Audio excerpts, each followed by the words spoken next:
You're listening to Zoom the TBT with Charge and Hayner. Hey guys, Charge Hayner presents Zoom the TBT, and we have one of our favorite teams on tonight. We are D3. We have point guard Dimitrius Underwood and coach and GM Michael Rejniak. Gentlemen, how are you doing tonight? Dimitrius, I give the floor to you, man. Yep, I'm good. Just enjoying, being home after a long season. Yeah, you mentioned being home after a long season. So obviously your European season is over. You played in Romania this year. How was that? Yeah, it was a good experience. Romanian people they're good people. The club was good to me. They treated me well, and I had a good season. Had a big role on the team, so I was happy overall with my development this season. And also, we were talking a little bit to get warm before we started taping. I didn't know that. So your wife is also a professional basketball player. Yeah. So short. Since like how it happened, we met in Serbia 2 years ago. That started dating, got engaged, got married, and then found a deal in Romania. Played our season there. Now we're looking to find another deal in the same city. It just makes the overseas life easier when you have someone, so that's probably part of the reason I was so quick to get married, but it's been good. Yeah. So basically, if teams are willing to get you both, they might be able to make it more palatable to get your shared services for the teams. Yeah, I've turned down actually some good offers money-wise because, I'd rather be where she is. So it's kind of like a quality of life to be with her as opposed to, be by myself. So it's always funny. You find someone you care about in life. That's got to take precedent of a lot of things. A lot of us do a lot of travel and move to cities like New York City, basically, to be with someone they care about. So that makes a lot of sense. Reg, we have you on every year, and hearing Dimitrius talk about playing overseas, let's just clear up the misconception for people listening at the same time this year. Division III players play all over the place professionally. True or false? Very true. We don't just hang them up after, and actually D3 schools actually do recruit and things on those lines. It's kind of crazy. Yeah, you guys have uniforms and everything. It's wild. We have uniforms. We maybe get we do things other than our degrees too. Oh yeah. I'm shocked at this. So Demetrius, branching on that, playing for We Are D3. When you tell people you're a professional and you've played ball at the Division III level, do you get strange looks from people, or do people sort of accept that as a growing brand of high quality basketball? I get oh wow, you play D3? People act surprised, or they're yeah. I don't know if it's backhanded, but definitely some strays, I guess. Yeah. And I mean, it's one of those things because also it's just one of those things I'm always amazed by, that people don't remember Devin George or other people who've played Division III, made the NBA, Duncan Robinson. It's definitely, people go to the pros all the time from Division III. So it's always just something I find ridiculous that people don't understand that. And to be honest, to Dimitrius's credit, that entire group really, and I mean his grad year a couple years back, things like that, ever since kind of COVID hit and things on those lines, all of a sudden Division III became a feeder program for Division I's. A lot of them. Dimitrius is a perfect example of that, playing at Charleston. We have several others on our roster that kind of took that path, but now even just normal, conference player of the year transferring to Division I, blah, blah, blah types of stuff. And we're seeing it now across all sports, not just basketball at the Division III level. It's funny you say that too, because one thing is, and we all approach TBT fandom from different perspectives. I'm a huge college basketball fan, so I became a fan of TBT, and I am completely amazed at how the transfer portal works. Demetrius, do you wish you were playing when NIL was a bigger deal? Man, I wish. The portal, NIL, all that. Yeah. Yeah, it used to be when I was a kid, the money had to come in a shoebox in the trunk of a car. Now you just literally publicize it on Twitter and have college agents. The whole thing is, Reg, how's that make your life a little more difficult when you do recruiting consulting type stuff now? How does the NIL market just screw with your head a little bit? And to be honest, We Are D3 is now working with No Cap Sports, which is headed by a D3 alum, Nick Lord, who played at Gettysburg, and he's now involved with the NIL landscape at Division One, and we're working on bringing it back to the Division Three level, because that's such an avenue now for Division Threes to now be competitive against Division Ones and of the like. And not for nothing, right, wrong, or indifferent, when NIL, when transfer portal, Pandora's box is open, and now the whole landscape has changed across all divisions, quite frankly. I find it comical that the NCAA is now trying to regulate this. It's like, you guys had your chance. Like, there's free market now. Why don't you guys just too late now? Why don't you guys shut the fuck up and let the people make their money and go hold your tournament and be quiet? The toothpaste is out. You can't put the toothpaste back in. Yeah, it's like guys are providing all this value to CBS and Turner Sports and all these schools, millions and millions of dollars. Like, oh, but they're getting a degree, which, by the way, let's be clear, a degree at a top level school is worth a lot of money. And most people, unlike Dimitrius, are going to go and pro something other than basketball. That is true. But having said that, like, you're generating millions. And they're not asking for the millions. They just want a taste. They just want a taste of that money. Just a taste. I mean, if Cal can make $9 million to flame out in the first round every year at Kentucky, you would think his players could make a couple betties, but it is what it is. Okay, so look, Dimitrius, we got this great roster. This is actually a really solid roster. Tell me a little bit about how you think We Are D3 wants to play this year. I mean, you're the point guard. You got the ball in your hands. How do you guys want to go? Yeah, I mean, I think we'll play similar to how we did last year. We've got some really good guards on the roster. We played fast. We kind of played like free flowing and just fed off each other because we got some high level guys, high level scorers. And I think what makes us dangerous this year is we know each other. We got a lot of guys coming back, and so TBTs are kind of one of those things where you kind of gotta like learn quickly your teammates, learn how to play together. And since we've already have a year together, we kind of know what each other do and how we can like play off each other. So I think similar to how we played last year. And I'm also excited to see the new guys we got and see how they'll fit into our our strategy. Now, Reg, building on that a little bit, like, can you back up a little bit what you're kind of thinking? Like, how obviously play fast, play up a lot of speed. Your team's a little bigger than it normally is. I see some actual size for a change. Like, you guys are usually a fairly small team, and I see some 6'9", some 6'8". Like, is this one of the do you feel like you're gonna have a little more physicality in the post this year? A little bit, yeah, absolutely. And I think that's why we kind of brought some of those guys on. I think, Meat hit it right on the head. Like, we were so close last year, painfully close. So painfully close. Every year, it's our MO, but blame the coach. But I think we do. But I think, to be honest, it's one of those things where it's not one of those years where it was completely broken. We got to make some tweaks here and there and things like that, but definitely there was a lot of intentional thought process bringing the returners back.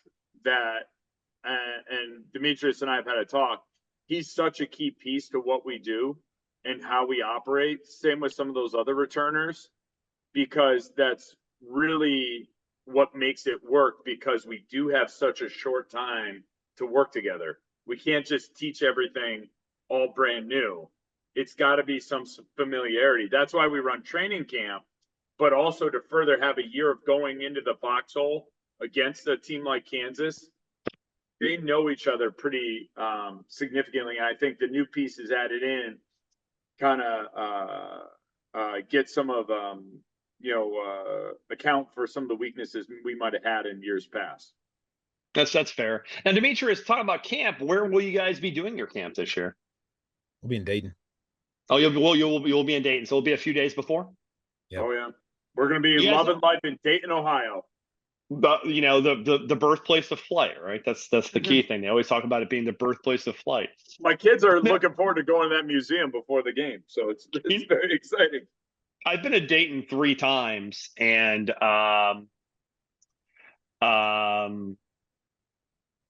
yeah, it's interesting. I've been to Dayton 3 times, and to see this event. It's actually a pretty nice city. Now, Demetrius, have you ever been there? I don't think I've ever been to Ohio. You're in for a treat, buddy. It's not a bad city, actually. It's not a bad city, actually. It's got a pretty good vibe. Now, speaking of that, speaking a little bit about the region. Now, Reg, you have been fed to the home team, I think, 5 straight years. Have you ever not played the host? Well, let's go back in time here. Let's take a trip. UCLA at UCLA. Syracuse at Syracuse. Wichita at Wichita. Kansas at Kansas. The only year was Challenge ALS, but that was in Wichita. That was the only year. And that was that weird post-COVID year. So I don't, if there was too many teams there, maybe we couldn't play the host team. Got it. Yeah. If they could have found a way. So Dimitrius, obviously with Dayton being the host of this region, but with so many sort of interesting middle class teams in there, do you think there's any chance they don't feed you to the Red Scare this year? I mean, I feel like it's a coin flip. You really never know when they do that selection show. Yeah, it's hard to say. Actually, let me rephrase it. That's a little insulting. Let me ask that in a better way. I'm off my game plan. Let me ask it in a better way. Would you relish the chance to play the Red Scare on their home floor? Absolutely. Last year, the atmosphere when we played Mass Street was incredible. So, I mean, I'd prefer not to, just because you want to win the tournament. But if you're going to win it, you gotta be a good team anyway. So, why not? And Definitely. I think, yeah. I think when it comes to just, you're going to have to go through, like Dimitrius said, just like any tournament, you're going to have to go through them anyways, right? I just want a warm-up game to really kind of, not a warm-up game, but like a game where we can really start to click and then kind of see what we can do. Because I really believe, like, if we get through Mass Street last year, we have a potential to win the entire region. And I still stand by that. Heartfire is a great team, but to be honest, in my opinion, Mass Street was the better team. And I know Heartfire won it all. I just think Mass Street was a little bit older. And then, I don't know. But not, I think not older than Heartfire. Nobody's older than Heartfire. Heartfire. Right. To be fair. Heartfire like was getting out wheelchairs, but then they would just like all of a sudden walk and like cram it on you. But I think no, I think we had a legit shot of winning the region, and I think we proved it. I think it's going to be interesting when we do get that first win, what type of run we now go on, because that's the next stage, to be honest. Like how much does this momentum happen, or how big is it? Definitely. So let's scrub the regional list real quick. So we got to talk a little bit about this because first of all, Dayton's got a wonderful venue. It's a great place to play. Wonderful venue. Red Scare led by Joey Gruden. They got some ads. They got a couple of guys. They got one of the guys from the Buffalo alums because they folded shop this year, so they got one of their guys coming over, and obviously the defending champs, Team Heartfire. So let's assume those are your top two seeds. Let's just make the assumption they're going to be 1, 2. I'm not sure what order. I would assume it would be Heartfire 1, Red Scare 2, and then there are 5 teams. There's still one to be named on the website, of which none have got a TBT win yet. They've all been in before. A couple of 1-0-2. 3-0-1s, 1-0-5, obviously. But because of the experience in the roster, like if we put you guys in a 3-6 or a 4, even a 4-5, that would probably be a winnable game. It might be one of the first times you guys have actually been giving a fair draw in this event. Have you started scouting some of the teams, Reg, looking at who you might want to get? What I want to get, I as much as to be honest, I just want to compete with this team again. Like that's the whole reason why, Dimitrius is back and some of the other players, his teammates, they were such an unbelievable group to coach that I wanted another shot with them. We could have easily blown up the entire roster and just kind of gone completely brand new and just said, screw it, didn't work. But that group is so special, and I'm so blessed to have a majority of them back that I'm looking forward to whoever we compete against. To be honest, basically looking at the region, and I don't like go ahead scout super prior. When seedings come out next Wednesday, don't get me wrong, or Thursday, then I'm all scouting and I'm all in, right? But until then, there's so many up in the airs. you know, like that can happen. And like Demetrius was saying, coin flips that got to happen and go our way. I'm not going to waste my time scouting 7 teams when I really just, quite frankly, got to focus on one and see what we can Yeah. do to expose them. Yeah, definitely. Now, Demetrius, obviously, TBT, besides obviously trying to win the $1 million, has a huge advantage of being a way to network and meet other players, meet agents, help your European situation. Have you found that TBT, just not even on the court, off the court, has in any way been beneficial to your professional development and career?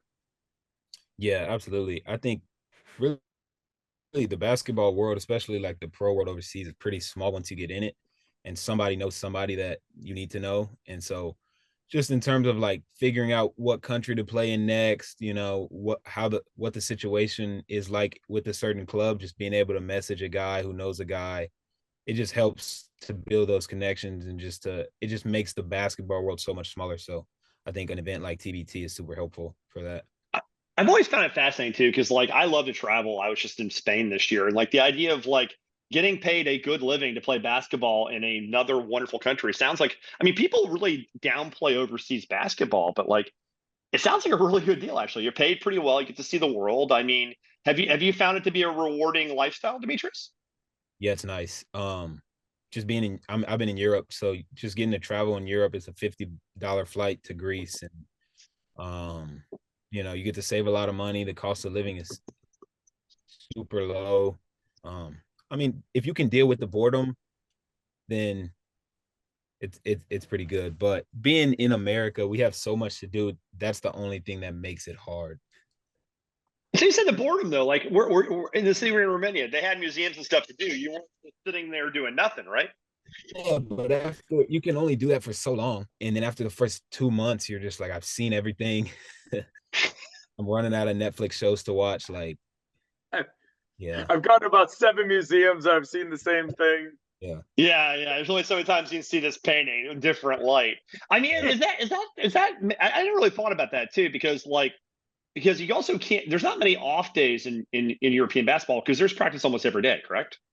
Twice a day. Yeah, Like culture. Oh, excuse me. You said twice a day. yeah.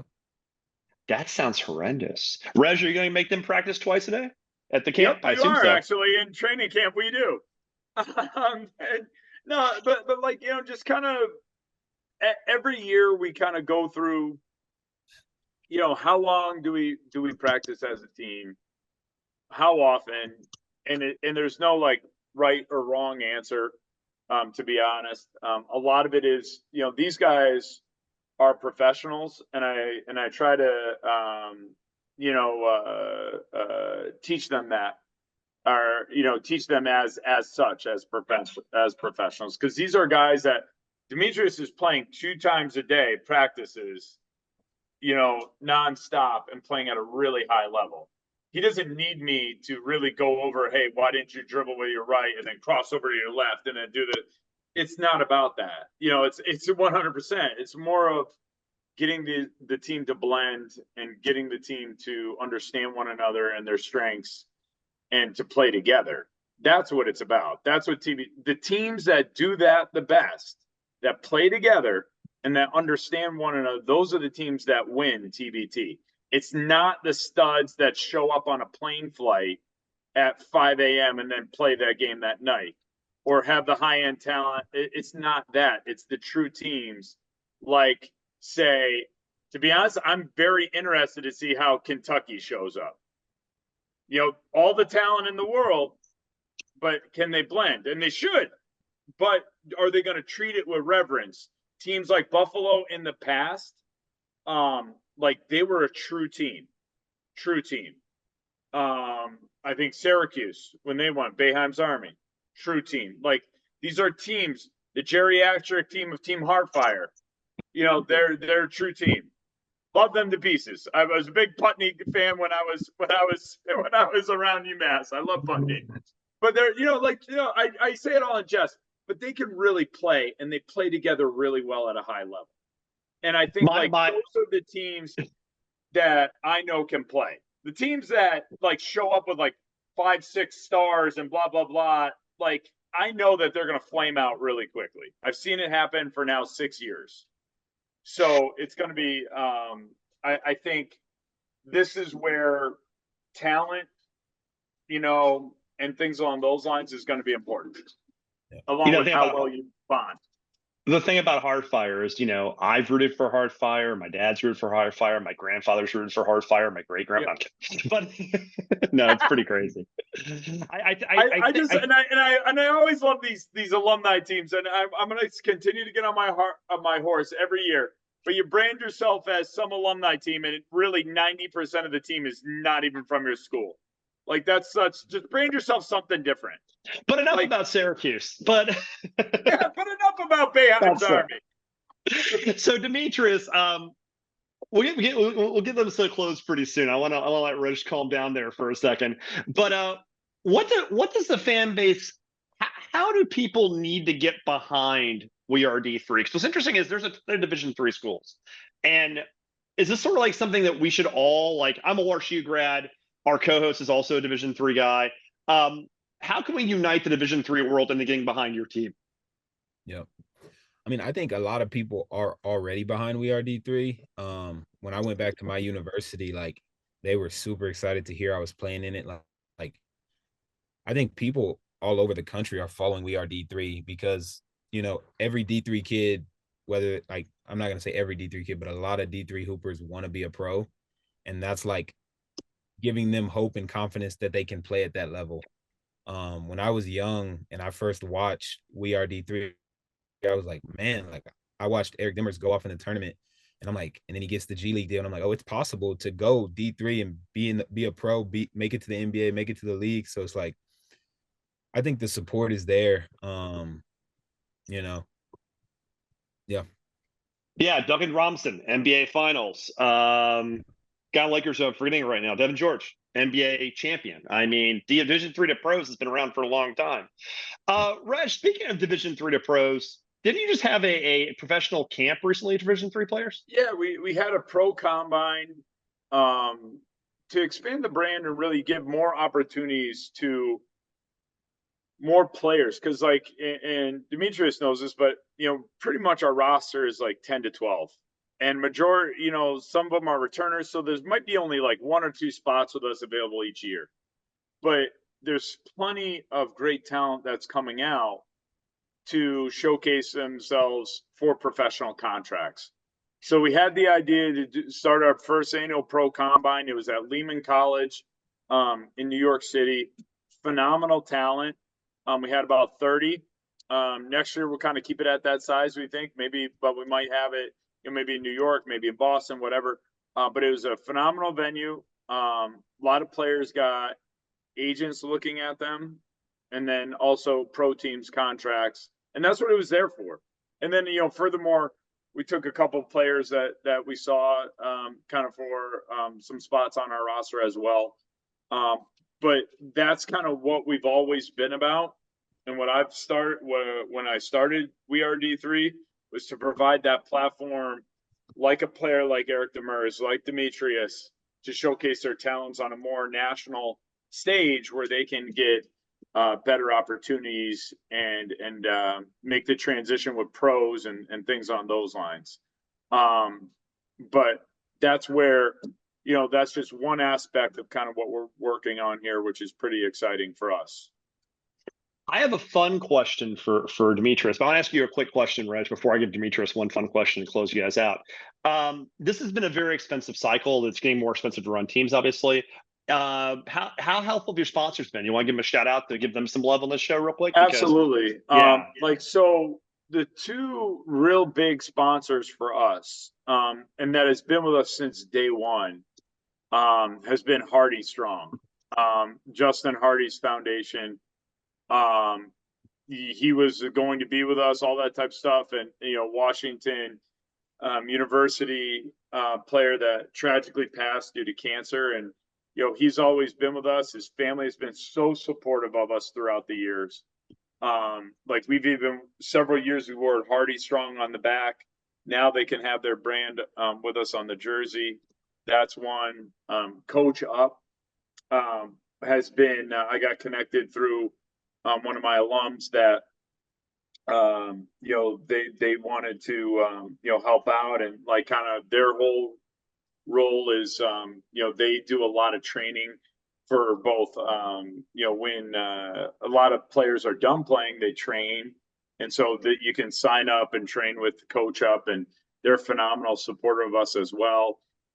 We got a couple others that we're kind of working on right now, but those little things, like some of these NIL teams, they may not think that, $5,000, $2,000 is a big deal to them, but to us, it's everything. Like, I'll take $2, because and Dimitrius knows, like, I'm sure Dimitrius and just how overall TBT landscape goes, it's like the Wild West, where you might be offered a free ride here, a free plane ticket here. I'm sure, it happens.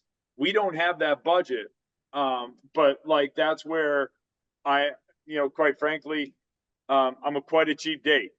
All you got to do is just kind of give me $2 and I'm good to go. But, we're very fortunate for our sponsors, that Hardy Strong and Coach Up, that really kind of catapulted us this year where we could be participating in this, because not for nothing, $10,000 ain't easy to come by, So, Demetrius, while we let Reg stew in his abject poverty, as you just said, let's ask you the closing question. We're going to end with you, Demetrius. What's it going to take to win this event? You guys have 0 wins. Now I want you to get your first one. Let's just get all 6. So what's it going to take to get to Philly and win the thing? And if you're able to do it, how are you spending your share of the money? Yeah, good question. I honestly have a lot of confidence in our team going in this year. I just think for us to win it, it's just going to take, obviously, teamwork. I could say all those good things: teamwork, defense, energy, but really just like, we just got to click at the right time and just like kind of know your role, know yourself, and get in where you fit in. And I think that's what's going to set us apart, is that like we know what we all do, and we're not really like high ego guys, which can stump a lot of teams. And so I think that's going to help us make a run. And you said what will I do with my share? I really don't know. I think I'll probably just buy some stocks or something, just put it all in the stock market, and just, I don't know, what's a good stock to buy right now. Don't buy Twitter. That's my only advice. I wouldn't bother. You're an asshole. You're an asshole, Reg. On that note, we're gonna let Reg's bad joke of movie nostalgia close the show out. Point guard Dimitrius Underwood and coach Michael Rejniak of D3. Guys, thanks for coming on tonight. Thank you so much. Yeah. Hope you enjoyed listening to Zoom the TBT with Charge and Hater. Subscribe to YouTube, follow on Twitter, and give us your money.